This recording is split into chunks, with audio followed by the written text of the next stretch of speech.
Selamat pagi saudara-saudari yang dikasihi Kristus.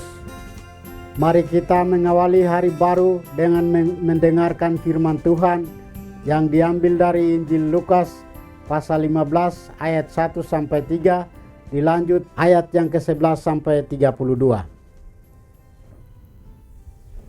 Tuhan bersamamu.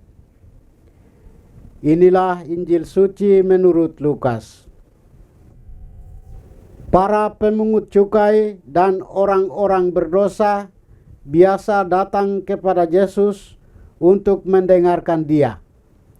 Maka bersungut-sungutlah orang-orang Farisi dan ahli-ahli Taurat, katanya, "Ia menerima orang-orang berdosa dan makan bersama-sama dengan mereka." Maka Yesus menyampaikan perumpamaan ini kepada mereka. Ada seorang mempunyai 2 anak laki-laki. Kata yang bungsu kepada ayahnya, "Bapa, berikanlah kepadaku bagian harta milik kita yang menjadi hakku." Lalu ayahnya membagi-bagikan harta kekayaan itu di antara mereka. Beberapa hari kemudian, anak bungsu itu menjual seluruh bagiannya itu lalu pergi ke negeri yang jauh. Di sana ia memboroskan harta miliknya itu dengan hidup berpoya-poya. Setelah dihabiskan harta miliknya, timbullah bencana kelaparan di negeri itu dan ia pun mulai melarat. Lalu ia pergi dan bekerja pada seorang majikan di negeri itu. Orang itu menyuruhnya ke ladang untuk menjaga babi. Lalu ia mengisi perutnya dengan ampas yang menjadi makanan babi itu, tetapi tidak seorang pun yang memberikannya kepadanya. Lalu ia menyadari keadaannya, katanya, "Betapa banyak orang upahan Bapakku yang berlimpah-limpah makanannya, tetapi aku di sini mati kelaparan. Aku akan bangkit dan pergi kepada Bapakku dan berkata kepadanya, Bapa, aku telah berdosa terhadap surga dan terhadap Bapa. Aku tidak layak lagi disebut anak Bapa. Jadikanlah aku sebagai salah seorang upahan Bapa." Maka bangkitlah ia dan pergi kepada bapanya. Ketika ia masih jauh, ayahnya telah melihat dia. Lalu tergeraklah hatinya oleh belas kasihan. Ayah itu berlari mendapatkan dia, lalu merangkul dan mencium dia. Kata anak itu kepadanya, "Bapa, aku telah berdosa terhadap surga dan terhadap Bapa. Aku tidak layak lagi disebut anak Bapa."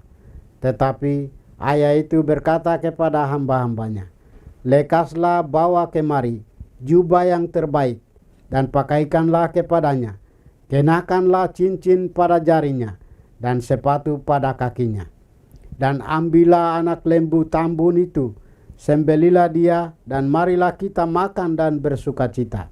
Sebab anakku ini telah mati dan menjadi hidup kembali. Ia telah hilang dan didapat kembali." Maka mulailah mereka bersukaria.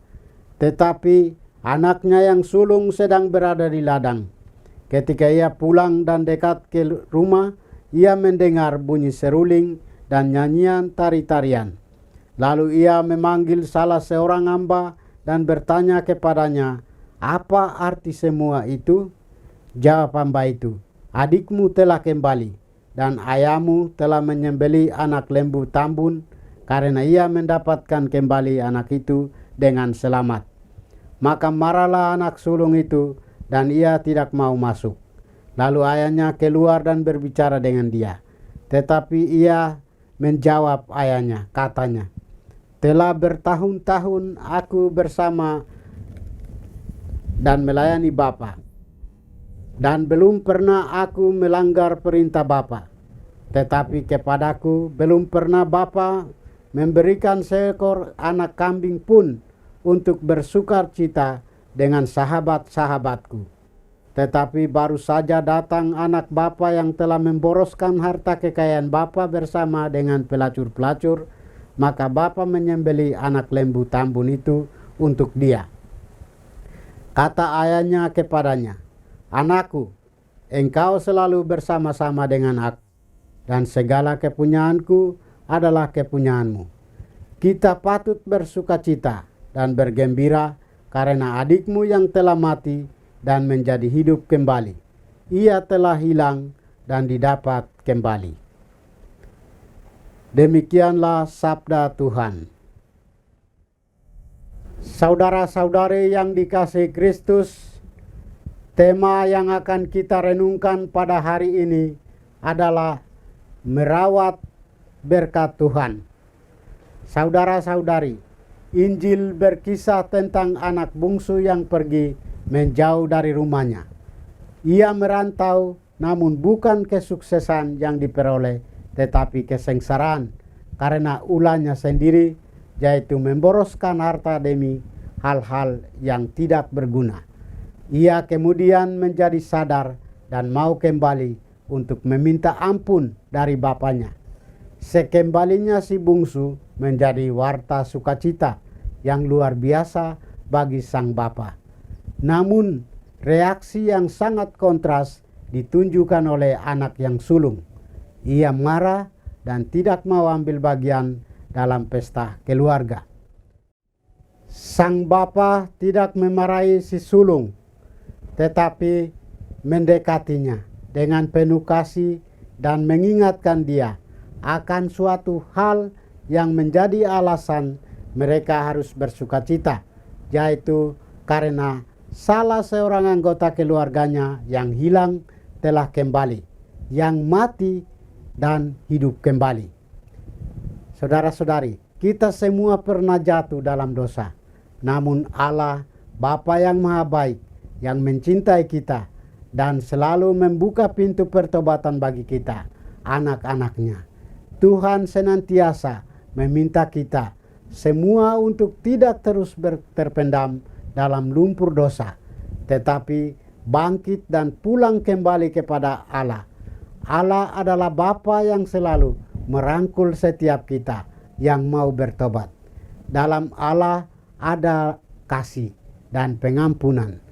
Kasih inilah yang memungkinkan kita untuk menerima kemurahan hatinya dalam pengampunan.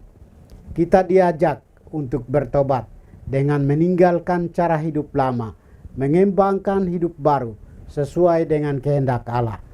Jatuh dalam dosa itu biasa, tetapi bangun sesudah jatuh itu luar biasa karena kekuatan Roh Tuhan. Saudara terkasih, kisah anak yang hilang menjadi pelajaran bagi kita untuk sejak sekarang menghargai dan bersyukur atas setiap berkat yang kita terima. Marilah kita rawat berkat Tuhan yang sudah ada. Jangan sampai berkat Tuhan itu lenyap. Mari kita tata hidup kita dengan baik agar memungkinkan keluarga kita bertumbuh dalam sukacita. Kita hindari perbuatan, sikap, dan perkataan yang merusak berkat Tuhan itu.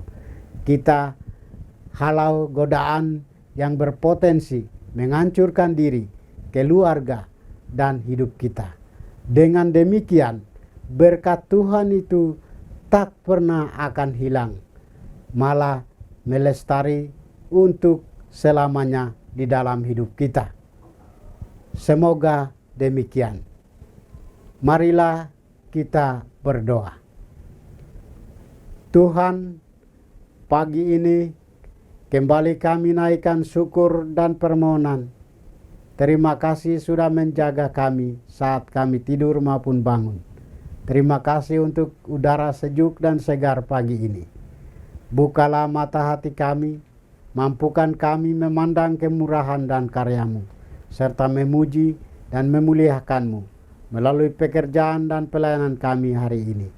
Bimbinglah kami selalu untuk menyadari kesalahan kami dan bertobat, sehingga kami sungguh rendah hati, mau membuka hati dan siap menerima rahmat-Mu yang tinggal dalam hati kami. Kristus terang dunia, berkatilah keluarga kami, jadikanlah kami alat kasih-Mu, dan pantaskanlah kami menjadi hamba-Mu yang setia. Demi Kristus Tuhan dan pengantara kami. Tuhan bersamamu. Semoga kita sekalian, orang-orang yang kita kasih dan doakan, seluruh aktivitas kita hari ini dilindungi, dibimbing, dan diberkati oleh berkat Allah yang Maha Kuasa. Dalam nama Bapa dan Putra dan Roh Kudus. Amin.